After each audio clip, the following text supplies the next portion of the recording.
morning, everybody. Welcome to church on this beautiful morning. I want to invite you all from the foyer into the auditorium as we go into worship.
Amazing feeling to worship God with everything that we are. God, I pray that today you just touch our hearts, Lord. I want to come to a verse in Psalms 115:1. It says, "Not to us, O Lord, not to us, but to your name goes all glory for your unfailing love and faithfulness, Lord." I pray that we just make that true in our hearts today, God. Your love for us is so unimaginable, God, so uncomprehendable, God, and it's really for no reason, Lord. We can't find a reasonable explanation why you love us so much, God, but I pray that we just can give you all glory, God. We can just praise you and worship you as we go into this next song. In Jesus' name.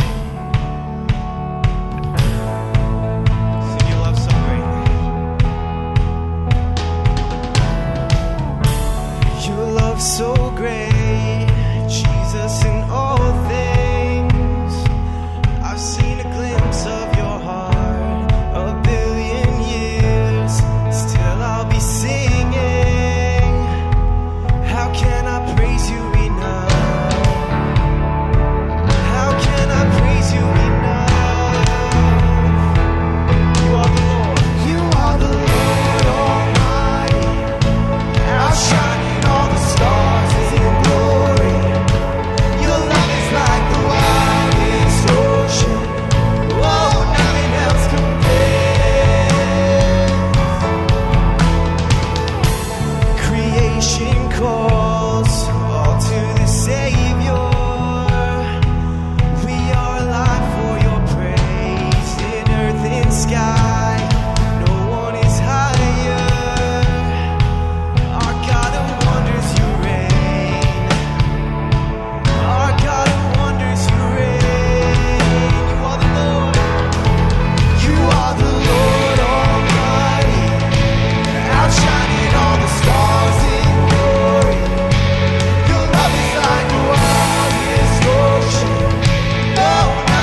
not to us, but to your name we lift up all praise.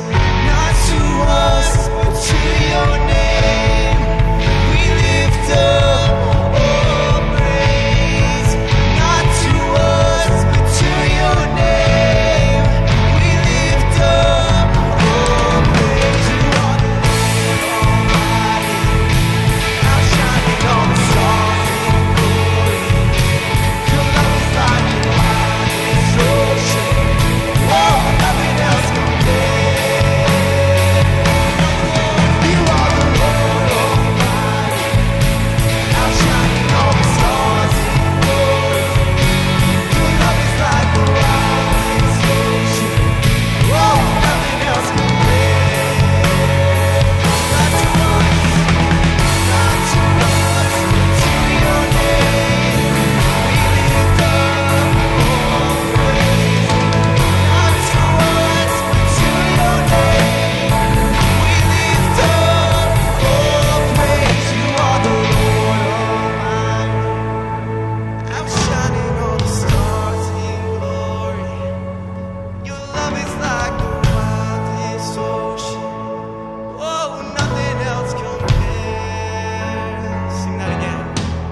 You are the Lord Almighty, outshining all the stars in glory. Your love is like the wildest ocean. Oh, nothing else compares. Sing not to us, not to us, but to your name we lift up all praise. Not to us, but to your name we lift up all praise. Not to us, but to your name we lift up all praise. Not to us, but to your name we lift up all praise.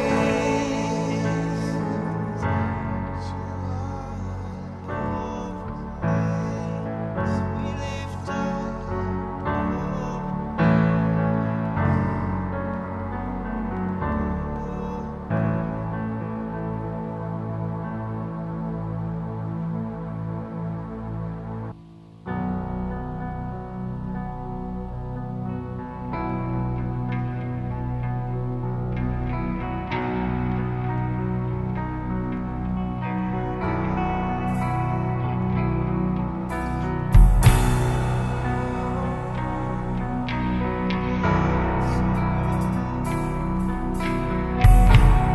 I just want to take this time.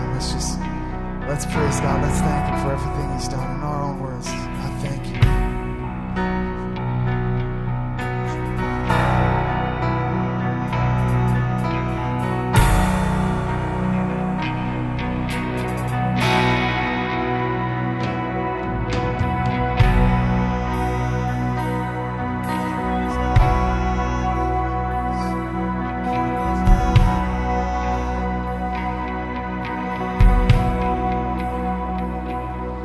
I can hear the words of mighty sound. Your love is an avalanche. I'm overcome. I'm overcome. With a crash, I'm tumbling down. I'm wildly moved. I'm overcome. I'm overcome. By your grace, your love, your peace, you're enough, you're all I need. Everything I could want is found in your love.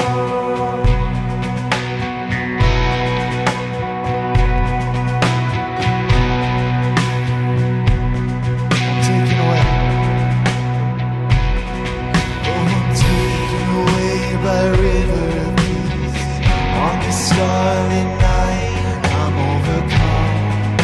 I'm overcome. I'm lost in the glow of your majesty. Oh my God, how you captivate. I'm overcome. I'm overcome. Come on, sing by your grace. By your grace, it's your love, your peace, you're enough, you're all I need. Everything I can want is found in your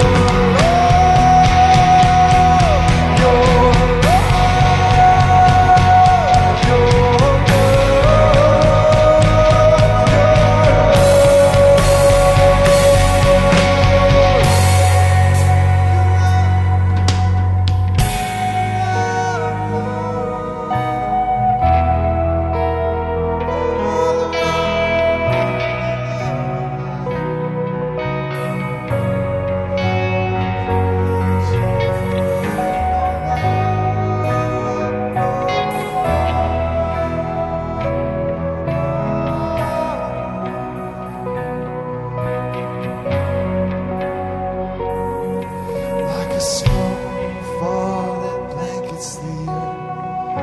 My sin has been covered. I'm overcome. I'm overcome.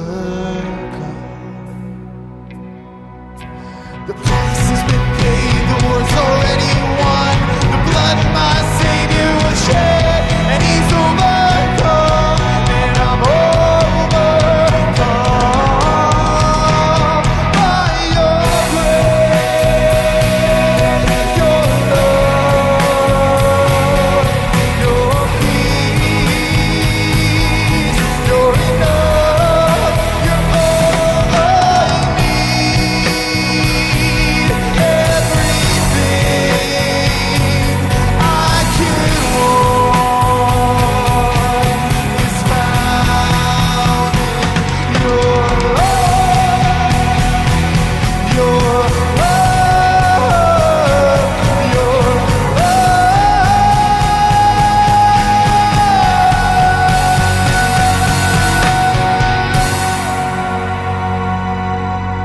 You're all I need. Everything I could want is found in your love.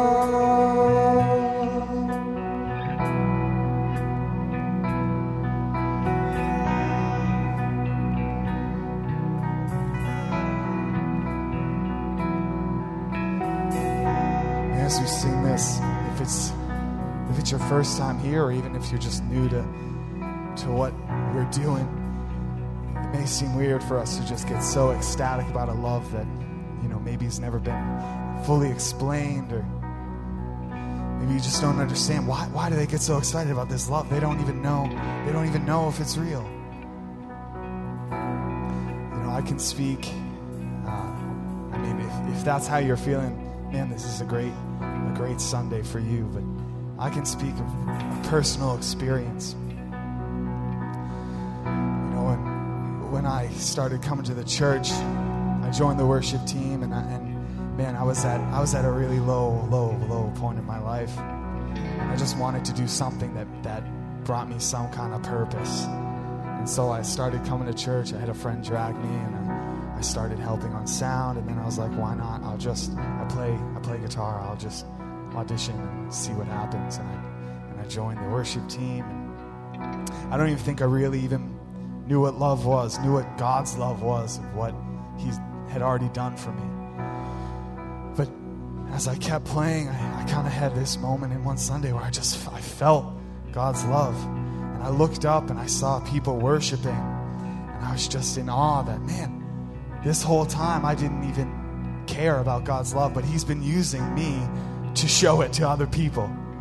He's been using me to change people's lives, and I had no idea even who he was, really. And I realized, man, God loves me so much. He'll use me even when I'm worth nothing. He'll use me even when I don't want to be used.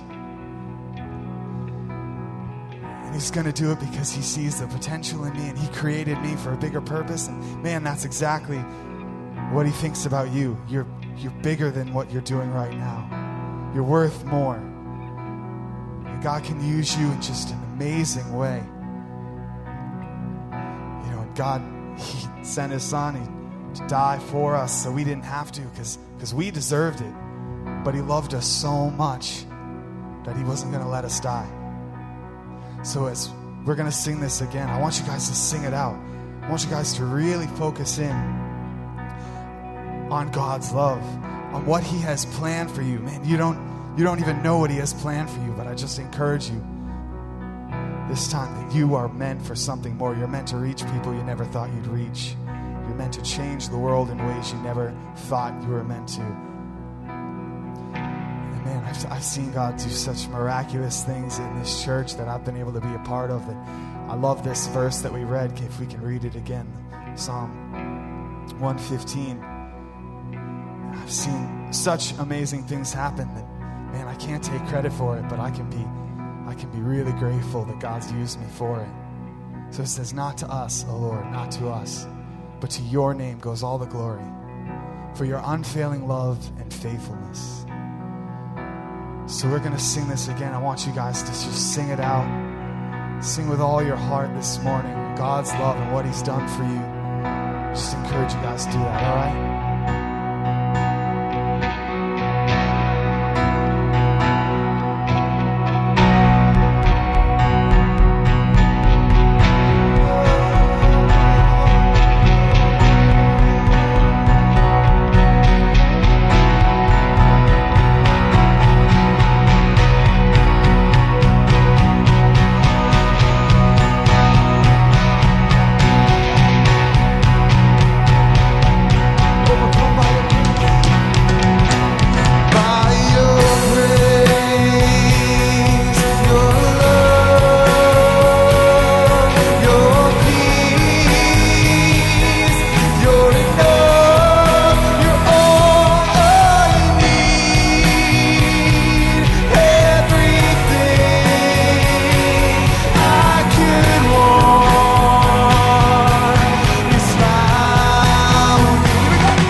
Closer to you, God. I pray that we never take for granted the love that you have for us. God, we just love you so much, and we worship you, and we can't wait to just continue worshiping you this service, God. We pray this in Jesus' name. Amen.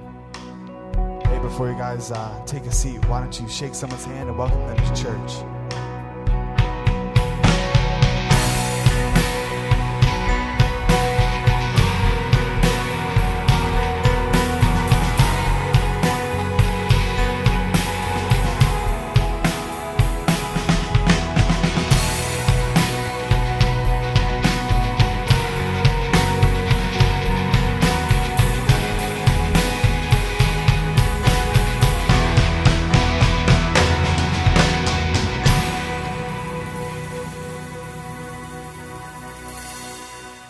Well, good morning, everybody.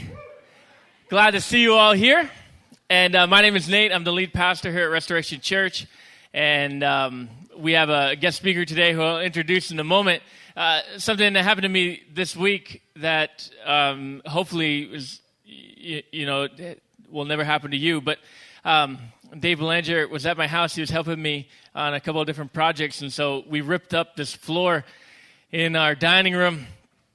And it just smelled terrible. We've only owned the house, I think, for 5 months. And so one project at a time. So we tried mopping the floor, and it made no difference. And so I just got bleach, and I dumped bleach over the floor. And, I'm going to kill whatever's dead there in the floor. And as I was pouring the bleach on the floor, I'm like, wow, this bleach is responding to the floor like hydrogen peroxide, like it's bubbling, and I didn't think anything of it.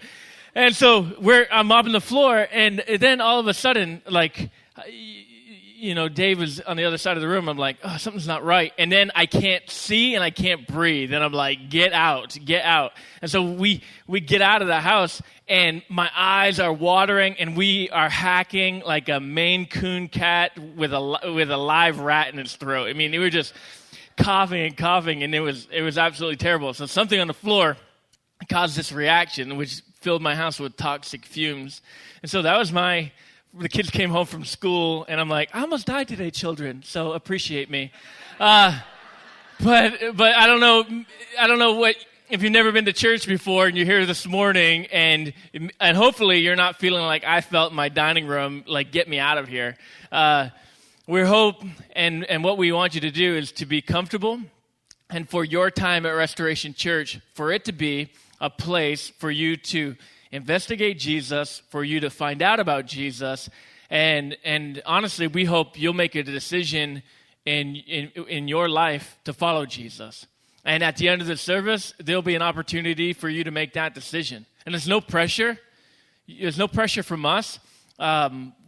Jeremy talked about when he made that decision in his life in 2009. I made that decision in my life when I was 5 years old.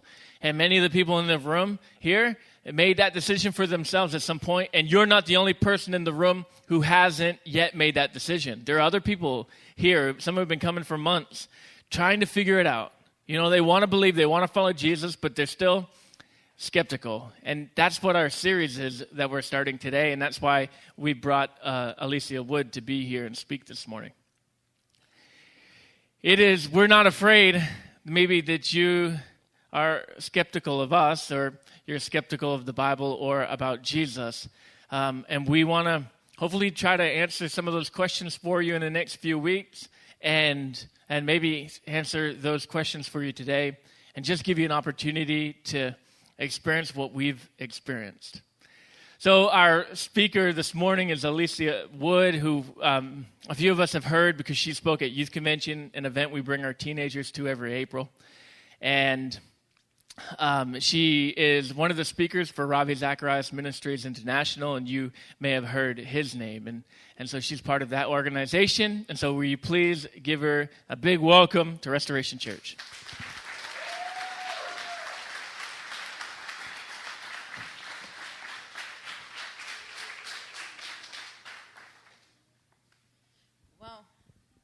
Good morning. It is really good to be back in the North. I have always lived in the North all of my life, up until about, 6 hours ago or so. I just recently I left on Wednesday and did the drive to Atlanta, and kind of briefly unpacked yesterday and got on a plane and flew back up to you because that was about all the South I could handle. Joking, I'm going back today, but it's funny because I've only been there a short amount of time, and there's already, hurricane warnings and tornado watches and a tiger that's running loose, which they were able to sadly capture and kill. But I'm like, I just don't understand. You guys complain about our snow. We don't have that, okay? We don't have that. And snow is a snow day. You stay at home. Yes, So anyways, it's always just enjoyable to be back up here. And I will look forward to any opportunity I get to come back this way. But I'm really happy to have the opportunity to share with you a topic that I think is probably a question, why Christianity, a question that maybe some of you have asked yourselves. I get the pleasure of traveling and speaking to a lot of different people who have a belief in Christianity or not Christianity, or don't even have a belief at all, are not sure, whatever. People have a range of different perspectives. And it's really an honor and it's a privilege because I get to hear so many different ways in which people approach why they believe what they believe. And so today what I want to do is give you the opportunity to hear why I think Christianity versus a breadth of different rules and regulations, or even other different religions or whatever it may be. And so I want to talk to you a little bit today, not just about my reasons for Christianity, but before we even get there, I have to establish for you a reason why I believe that there is even a God at all. Because the reality is there's a lot of belief systems that will acknowledge that there is a God. That's not something special to Christianity. But first, if we're going to find out why is it you choose to believe in religion, it's why do you even think that there's something there in the first place? And so my journey really is going to take you a little bit over, I'm going to take you a little bit over the course of my life. And my journey really starts when I was a kid. I grew up in church, and I knew a lot about church. And I went to Sunday school and youth groups and all these different kind of things. And if you were to ask me when I was a kid, Alicia, why Christianity? I would say, well, I've asked my mother how we got here, and she says God made us. And you ask your parents, why is the sky blue? And God made it blue. And that works when you're 8, and when you're 9, and when you're 10. It was simple. It made sense of the world around me. But then I got older, as we often do, and I entered into college. And that's when things got a little bit more interesting. Because now, these little answers that I was given as a kid weren't necessarily answering the questions I was now asking as an adult. And I really began to question. I really began to wonder if there is anything to this whole Christianity thing at all. If there's any validity to it, if I can trust it. I began to question the authority of the Bible or the credibility of the Bible. And I remember just being in college and being like, there's just no God. There's no God. There's no way that any of this is true. And going through this intense period of doubting and questioning. But at the same time, I had to reflect over my life. And I knew that there were times in my life when I had prayed things that nobody knew about. And those prayer requests were answered in very specific ways. Not generally, but very specific. And so I was like, okay, Alicia, if Christianity isn't true, then fine. But you were engaging with something. So something else might be out there. And that was enough to kind of get me back on the track to saying, maybe I will consider Christianity again, or begin looking at belief and religion again to say, maybe there is an actual being out there. And I just may need to kind of do a little bit more work. And spoiler alert, I became a Christian. But basically, if you were to ask me as a college student, Alicia, why are you a Christian? Or why Christianity? I would say, you know what? I can't explain my life experiences any other way. There's just no other way to explain these particular things that have happened to me. So when we look at this question of why Christianity, I don't know if it's a question you've asked yourself. Maybe you are a Christian, maybe you're not. But then ask yourself why, atheism, or why Islam, or why Judaism, or whatever the particular belief is. Ask yourself this, just put your particular situation in place of that word. But I think this is a question we all have to ask ourselves. We need to know why we believe what we believe. It's important. You don't believe something because somebody hands you a book. You don't believe something because a teacher tells you it. Why do you think you believe what you believe in? Does it answer the big fundamental questions that you are asking about life? And of course, the big one, the foundational one that philosophers have been asking for centuries is, how did we get here? How is it there's something rather than nothing? The philosopher Keith Ward says this. He says, to the majority of those who reflected deeply and written about the origin and nature of the universe, it has seemed that it points beyond itself to a source which is non-physical and of great intelligence and power. Almost all of the great classical philosophers, certainly Plato, Aristotle, Descartes, Leibniz, Spinoza, Kant, Hegel, Locke, and Berkeley, saw the origin of the universe as lying in a transcendent reality. They had different specific ideas of this reality and different ways of approaching it, but that the universe is not self-explanatory and that it requires some explanation beyond itself was something they accepted as fairly obvious. If you've asked yourself this question, how do we get here? What put this all into play? Well, you might just be a philosopher too. You may not have thought about yourself that way, but you might be many philosophers, right? It's okay to ask why. It's okay to ask how, because it makes sense. If I show you this music stand right here, and I say, how did that get there? You wouldn't say that's such a silly question to ask. It would make sense. Why? Because at some point it didn't exist. So to ask how it now exists is a perfectly logical question. Scientists have shown us that the universe had a beginning. It is not eternal. So it's perfectly rational, logical for us to try and ask the question, how? Anything that begins to exist, anything that's a beginning, has a cause behind it. And so as time grew on, as the philosophy world and the scientific world, and even just those of us who aren't quite as smart as all of them, begin to ask, how did we get here? We also began to ask another question. How is it not that we are here, but why does it seem like there's so much design built in to the system of the universe? Why does it seem like everything is so precisely fine-tuned or just works so well? Because, see, it's not just that the universe exists, it's that it can sustain life.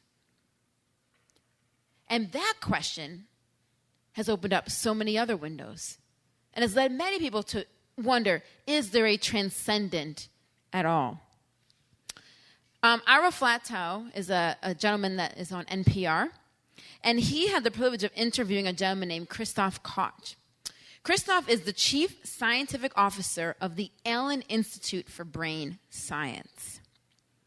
And before he interviewed Christoph, Ira wrote these words.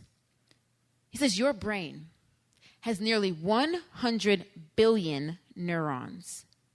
And Christoph compares that complexity to the Amazon rainforest.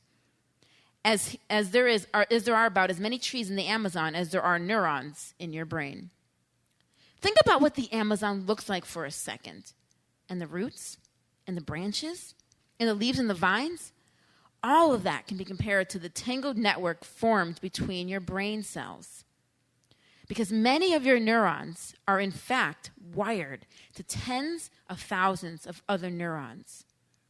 That incredible complex network is packed into a soft 3-pound organ inside your head, making it, as Christoph says, the most complicated object in the known universe.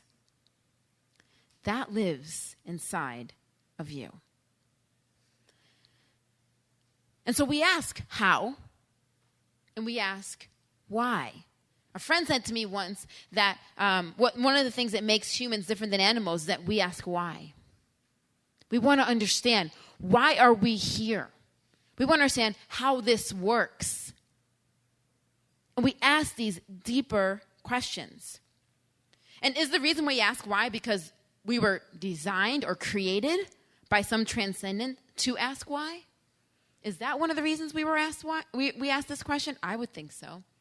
I think there's a reason why in which humanity is always seeking for answers, always seeking to better understand. Now, everything I've just said, this idea of there being a divine source, and once again, I'm not talking specifically about Christianity, just in a general sense, there being some kind of divine creator, or the fact that, by the fact that the universe exists, and by the fact that it's so beautifully designed for life, is a belief that you will find in a variety of religions. That's not special to Christianity. You'll find that in Islam, you'll find that in Greek mythology, right? This idea of there being something behind it all. Not unique to Christianity. So I didn't really answer our question for us.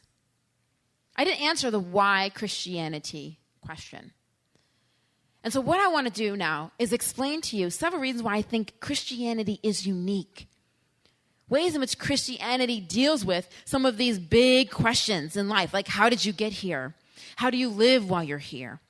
Why are we here? The human condition within us.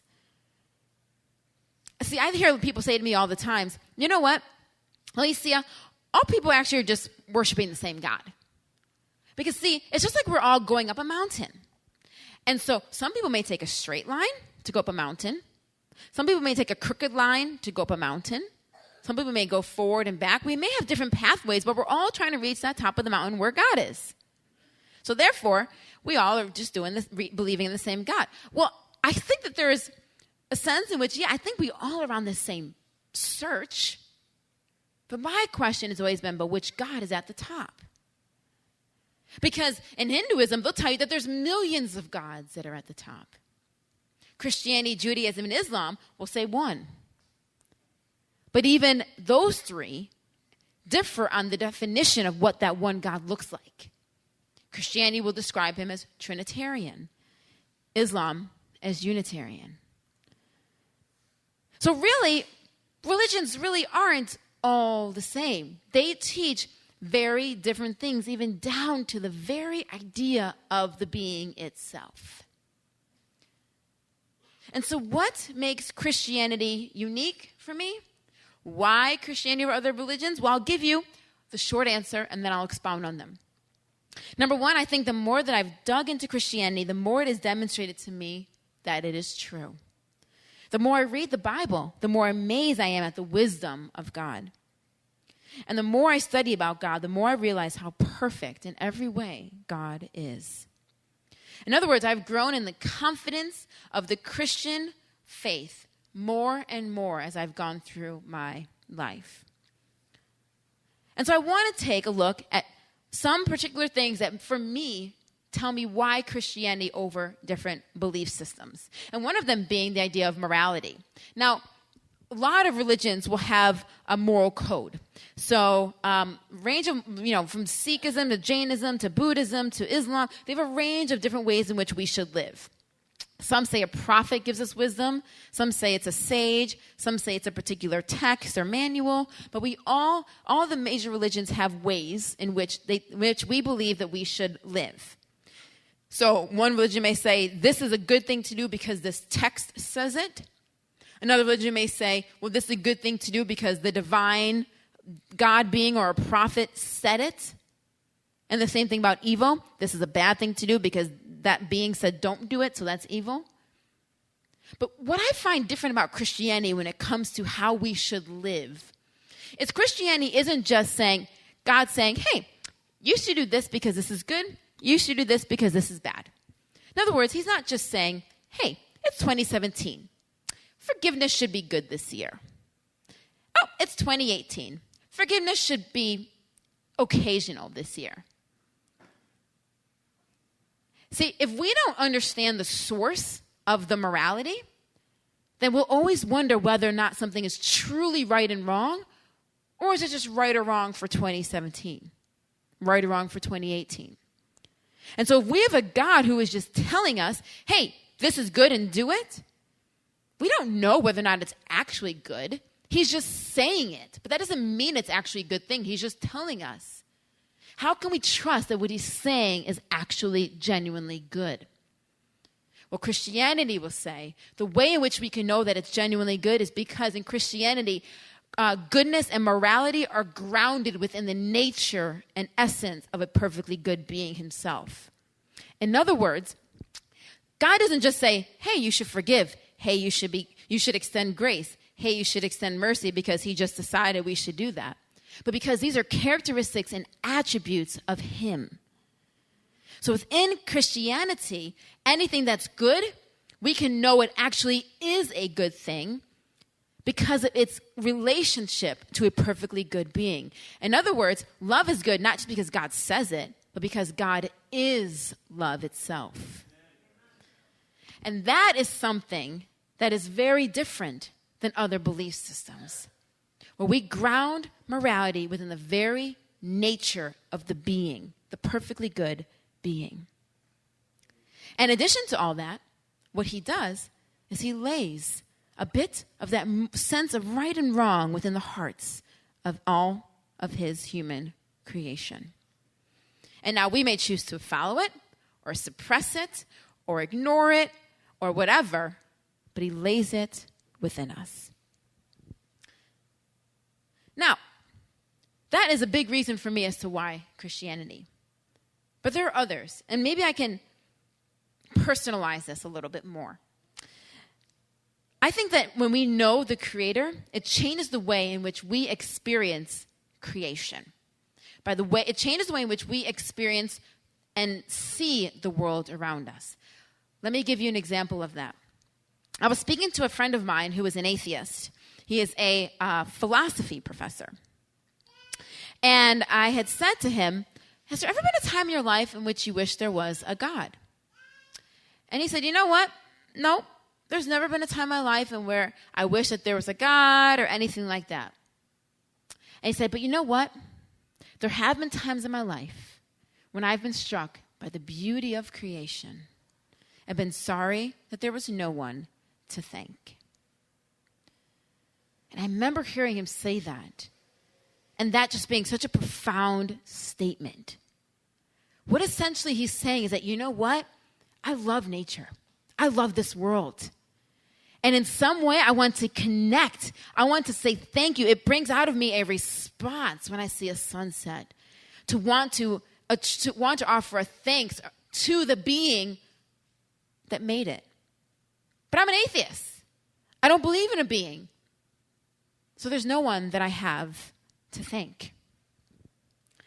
And it makes sense.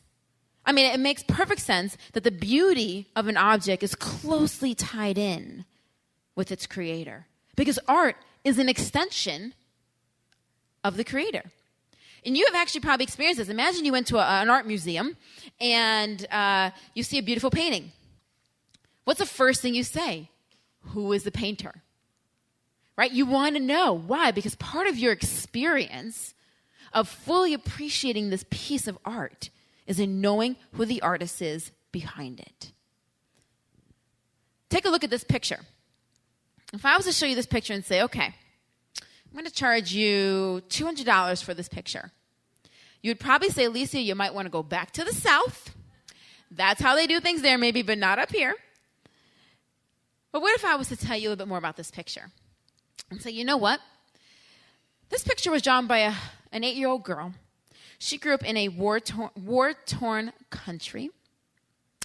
And she was playing outside with her friends. While she was playing outside, she stepped on a landmine. And she lost her arm. This picture is the first picture she has drawn with her new prosthetic arm. Now does it change how you see this picture? Now would you consider paying money for it? Now does it seem more beautiful to you? Before it just looked like scribbles. But now you see something deeper there. Why is that? Because I helped you to know who the author is. And when you know that author, you then respond to and look at the artwork in a much different way. Now, it doesn't always mean that you'll think of the artwork as better or more beautiful. I mean, it could be a horrible, painful story behind this. And that would make you say, I don't even want to see that picture. But the point is that when you know the author, you respond differently to the artwork. That's the point. And so as I look at every one of you, if I know your creator, I will respond better to his creation. If I know the creator, it will help me to see you in a different way. It helped me to see you as beautiful, as precious, as valuable. Because that's the way the creator sees every one of you. Christianity says something really interesting about humanity. It says that people are created in what's called the image of God. In other words, and we are created to have aspects of the being who created us. In other words, look at a picture like this. If you ever, or any other picture of maybe a famous painting, you can walk up to it and say, oh, I don't even need to know who the author is. I already can tell by the artwork. In other words, the artist's work and its design is reflected in its piece. And so if I have a view of you that matches with your creator, that's going to change the way. And he says you're beautiful. He says you're worthy and valuable. That's going to change the way in which I interact with you. And this idea of being created in the image of God is unique to just the Judeo-Christian worldview. Other religions don't have this. This is why if you were to travel around the world or even encounter or speak with a friend who is of a different religious system, there will be different social stratuses within that system. Some people are more valuable than others in those religions. Because not everybody is equal. But Christianity says that we are. And I think this is why my friend struggled. Although he says he's never wanted a God, I think this is why he struggled with fully appreciating creation and nature. It was because he didn't know the designer behind the design. And so there was a piece of it that was missing. That last bit of connection, that last step, that last piece of the puzzle to have the whole thing be complete, he was lacking. And it made him feel a little bit without something. So this idea of beauty, this idea of morality, of design, all helped me to see Christianity as unique in comparison to other belief systems.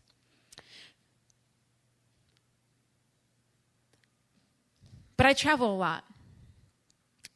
And I encounter a lot of people who are hurting, who feel very broken inside, who've had to deal with sorrow and grief. I turn on the news and I see what's going on in the world. And my heart breaks, and I know other people's heart breaks. You know, we're tired of seeing so much grief, tired of seeing so much pain. And this whole human condition we have, this natural tendency we have to want to make things better, to want to fix things. It's not unique to us. We're not the only people that have wanted to help other people. It's something that people for centuries have felt the same way about. The French playwright Eugene Ionesco, and I don't even know if this man was religious or not, but he wrote something very interesting.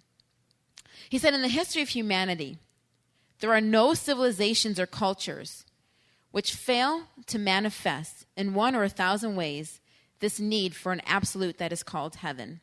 Freedom, a miracle, a lost paradise to be regained. Peace, the going beyond history. There is no era which fails to express the need for man to be transfigured. The new man, the superior man, the superman. Or which fails to express the desire for revolution, for the ideal city. That is to say, the desire to purify the world, to change it, to save it, to reintegrate it metaphysically. Humanity has never been satisfied with reality such as it is. There's no religion in which everyday life is not considered a prison. We have a desire for, as the Miss America answer, world peace, right? We have a desire for world peace. We desire for the environment to work.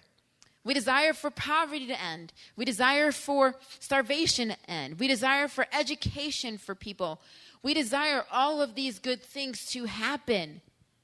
And that's not just us. That's humanity for centuries. We recognize that something is wrong here. This is not the way things should be, and we need to fix them. We need to make them better. We have a natural striving to make things better, make things work. Why is that? Why is it that we're not just okay with how things are?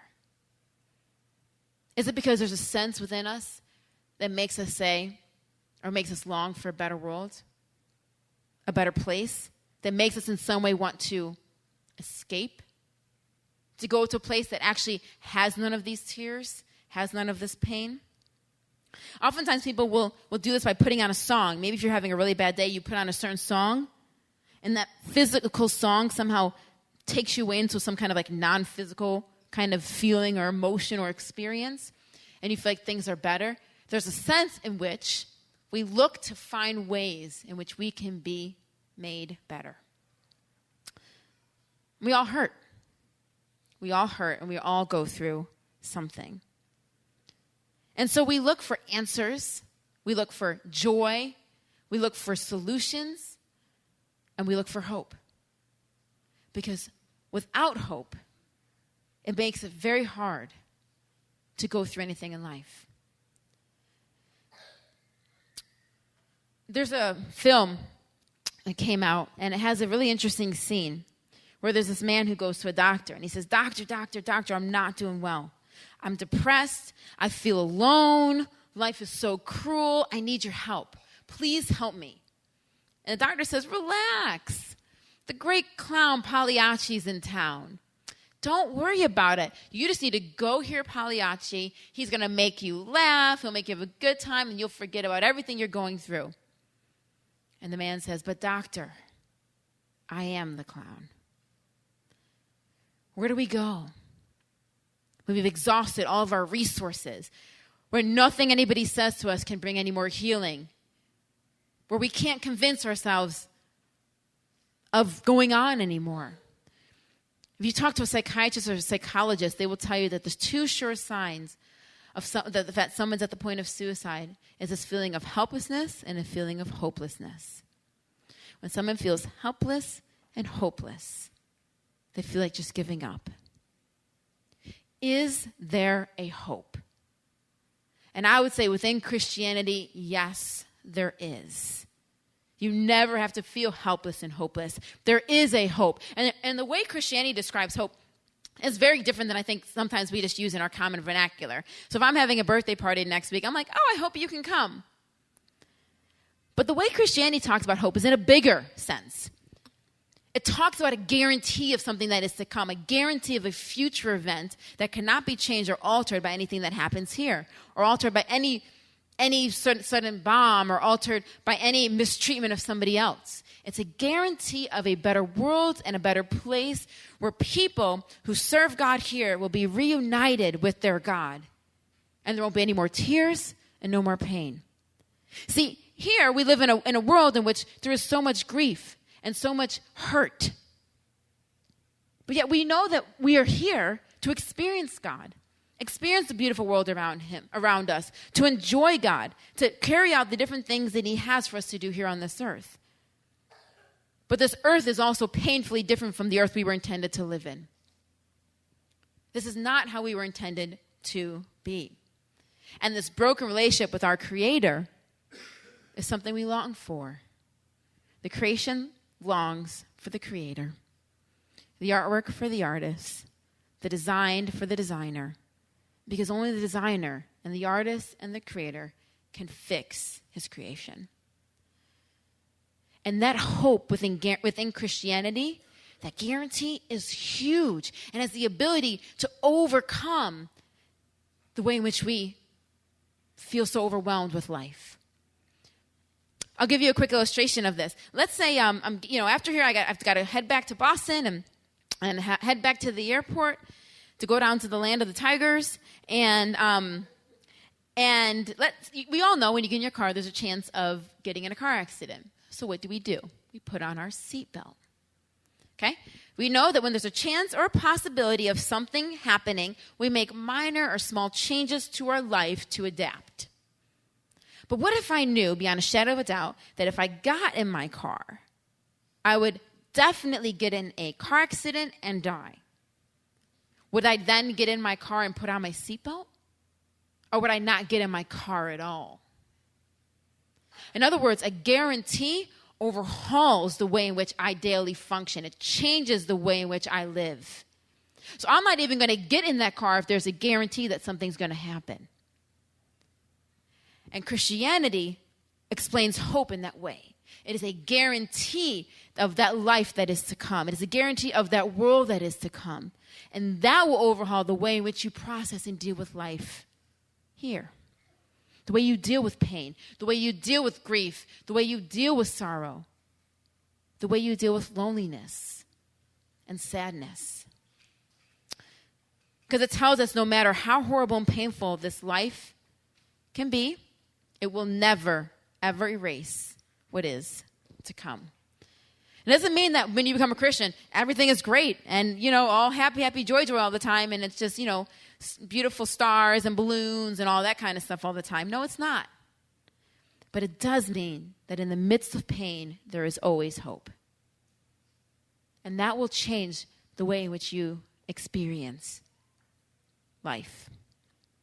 Because the reality, friends, is what else is there? What else is left for somebody to hold on to when they feel so at the end of their strength and so weak, but a promise that they will one day smile again?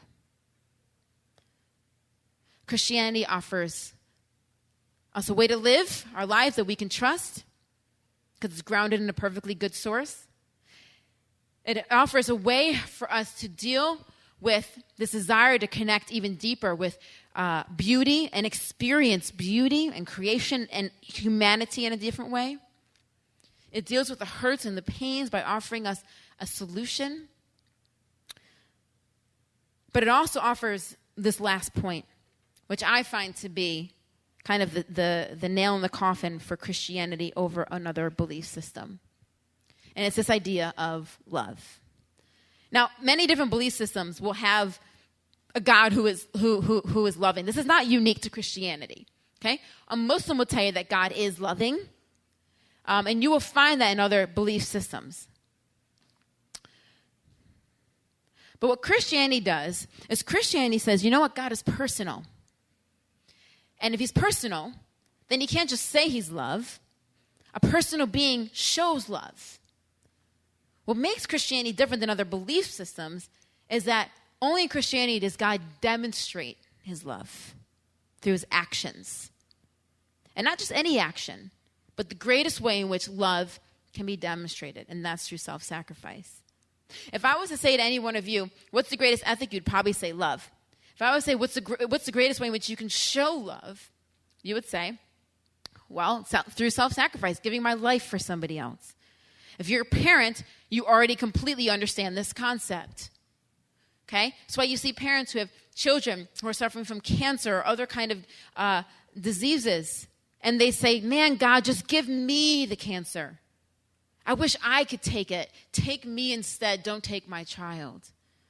It's a demonstration of their love for that child. In fact, Jesus himself says this.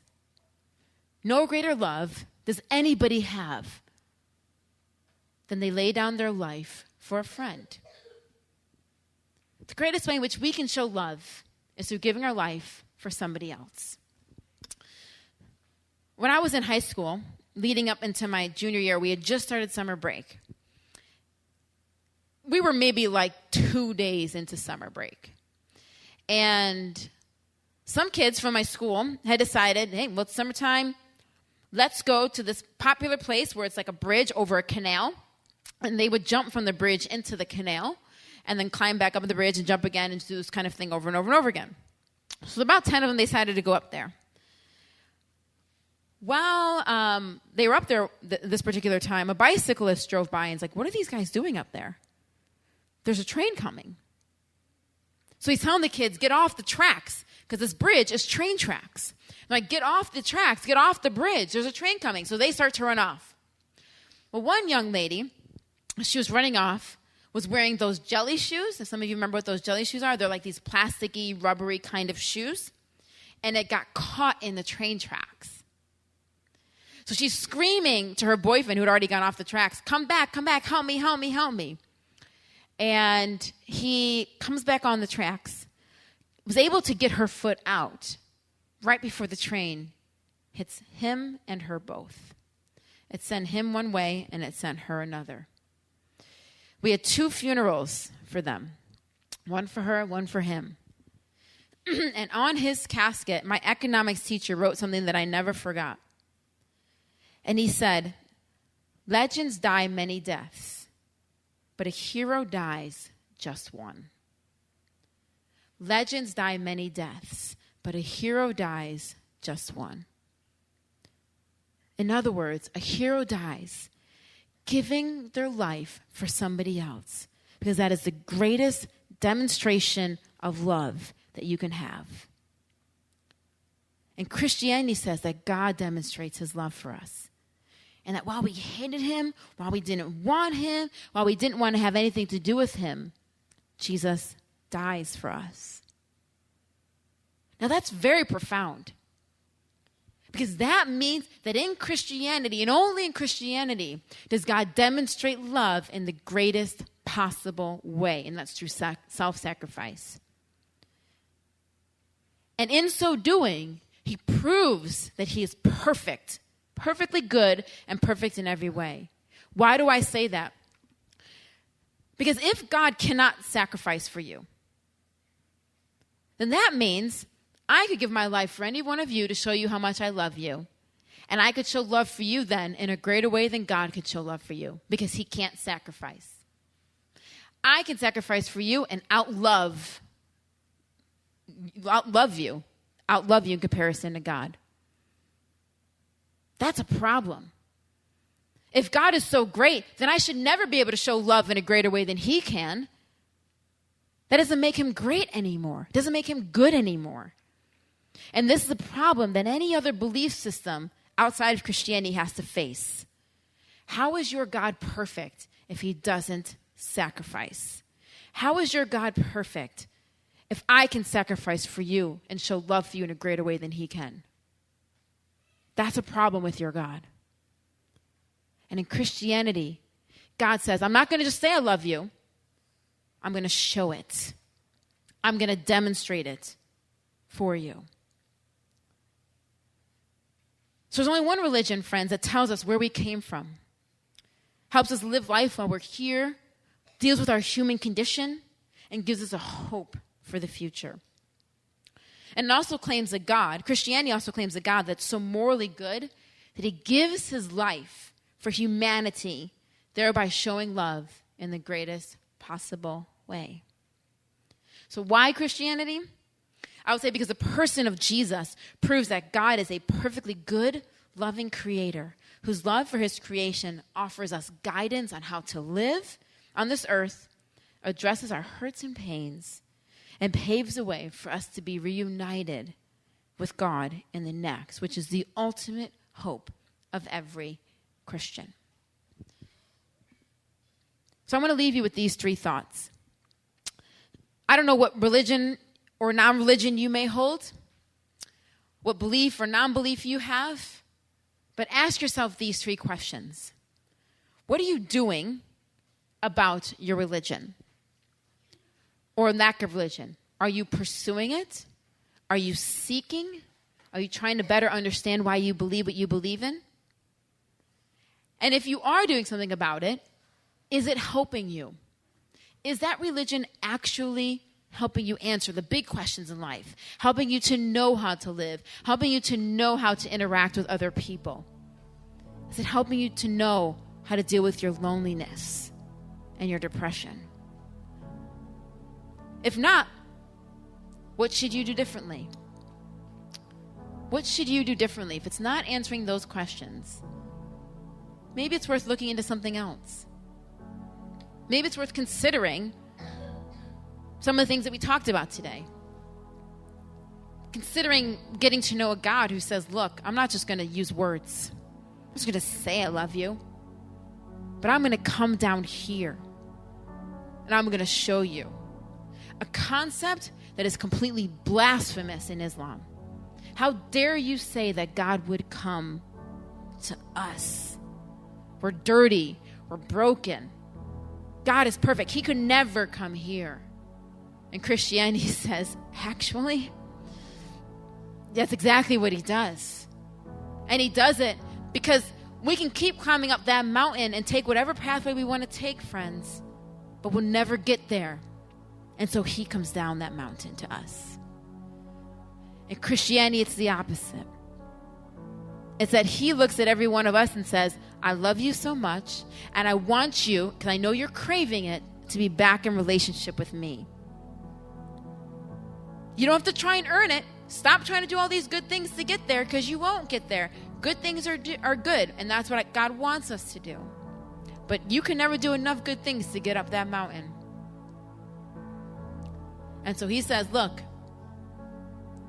receive what I have. You want to come to know me? What makes somebody a Christian is just someone who simply says, you know what? God, I've messed up.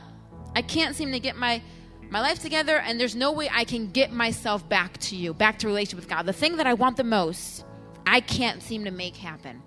And that's to be close to you again. So God says, guess what? I've already solved that problem. And he says, yeah, you've done things wrong, and I have to punish those things. Because if he doesn't punish, he's not just. If he's not just, then he's not good. If he's not good, he's not really God, is he? So either we pay the penalty, and either he punishes us, or he steps in and says, I'll take the punishment for them. That's the whole point of the cross in Christianity, is God saying, I will punish what has been done wrong, but I will take the punishment instead of giving it to those that I love. In the same way that a parent would love to step in and take a punishment for a child because their love for them is so great. A Christian is just somebody who says, okay, thank you for doing that for me. Thank you for dying and paying that price for me so that now I can be forgiven. And that relationship that I covet can now be possible. So I don't know if you've ever considered Christianity before, or if there's something maybe in this message or that you've been thinking about that makes you say, you know what, I think I'm ready to do this. I think I'm ready to be a Christian. If that's you, we're going to have in a few minutes a prayer team come up here, and I would encourage you to come up and say, you know what, I think I'm ready to be a Christian. I think I'm ready to do this. Maybe you're someone who has said, you know what, I just have a lot of questions still. This is really interesting, but I just have more things I need to ask. Come on up and ask your questions to the prayer team. Or maybe you're someone who was like me, who doubted this whole thing. Said, this is just silliness. And you're left with shame. Like, I was a Christian and now I'm doubting, I'm questioning. God has got to hate me right now. Let me tell you something, friends, he doesn't.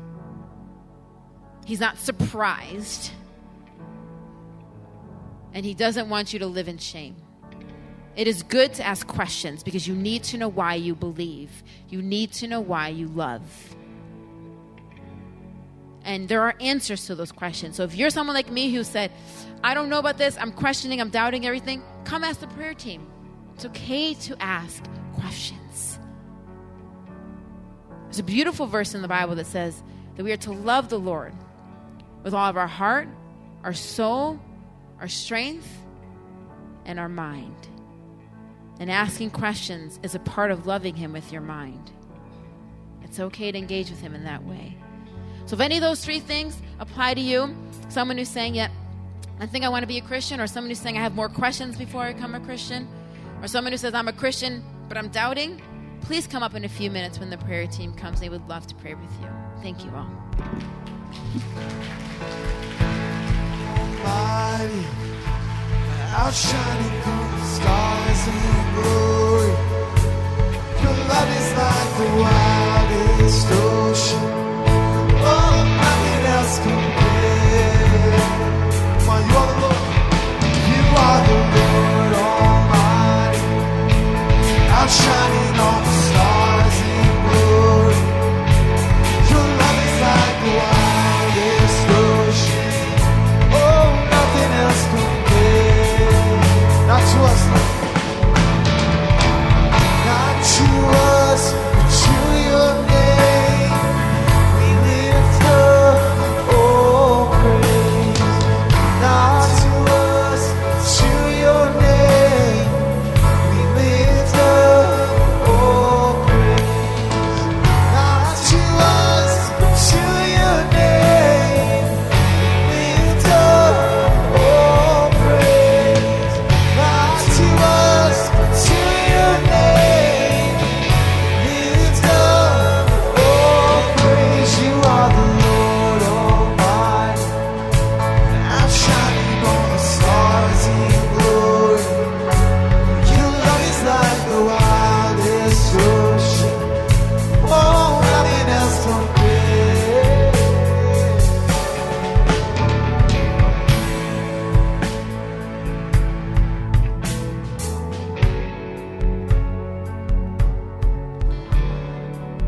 I hope for you, after being in service today,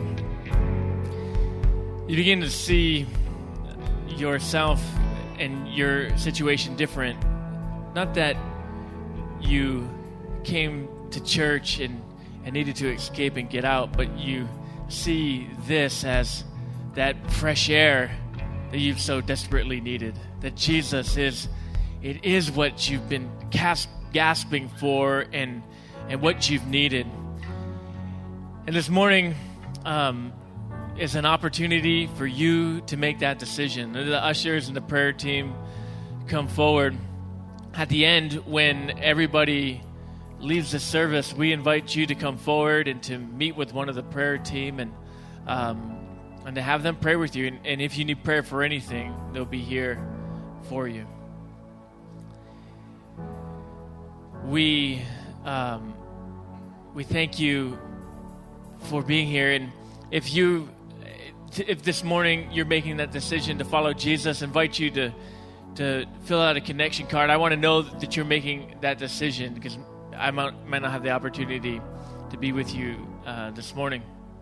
And if you've never been here before, I invite you also to take that connection card and put down as much information as you feel comfortable, and you can put that in the offering as it goes by. And also you can go to the Welcome Center as we have a gift for you there.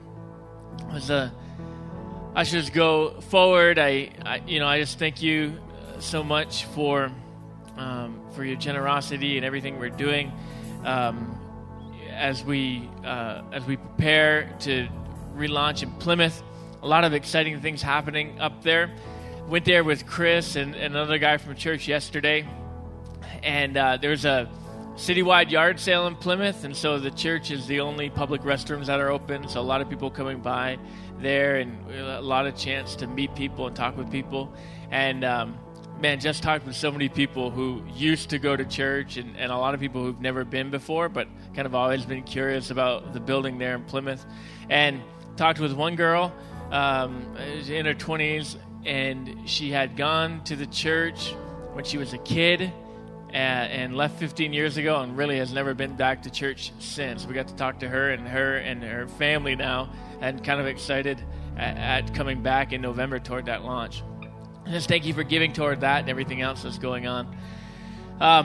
We don't want you to just show up on Sundays, and we certainly just don't want you for money. We want you to experience everything that Jesus has for you, and for Restoration Church to be your family and for you to be involved here. One of the ways that you can get involved is you can get to know other people is through circles, and those are starting up here this week and next week. So when you leave here, when you go in the lobby, there's going to be a bunch of people set up, all the different circles that are meeting in different homes all throughout the area.